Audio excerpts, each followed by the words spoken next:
विशेष करीने वचनामृतनी अंदर भगवान स्वामीनारायणे एक बहुत सुंदर बात समझावी।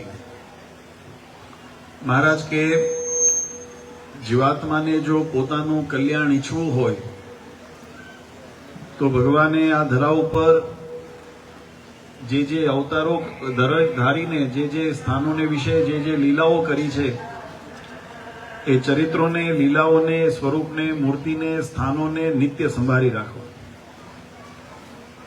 कारण के अंत समय जीवात्मा ने जो भवसागर तरवा माटे जो कोई आश्रयनी प्राप्ति अथवा तो जेने निमित्त कहेवाय शास्त्र में लख्यू यादृशी भावना तादृशी सिद्धिर्भवती अंते या मति सा गति।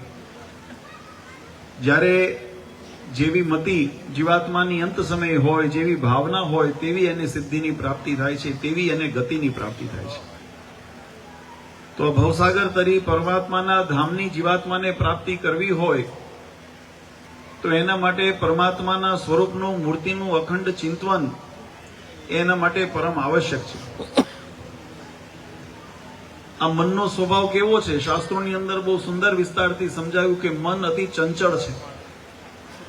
જો મનને કોઈ ઠેકાણે તમે એકાગ્ર કરીને પોરવી ન રાખો તો આ જગતના વિષયોની અંદર એ અનંત સુધી ભટક્યા કરે છે અને એ વિષયની અંદર જેમ કોઈ દલદલની અંદર કોઈ વ્યક્તિ અથવા જીવ ફસાણો હોય પછી એમાંથી બહાર ઉગરવાનો એને આશરો કે અથવા તો સહારો નથી મળતો ત્યાં સુધી બહાર ઉગરવાનો કોઈ માર્ગ નથી।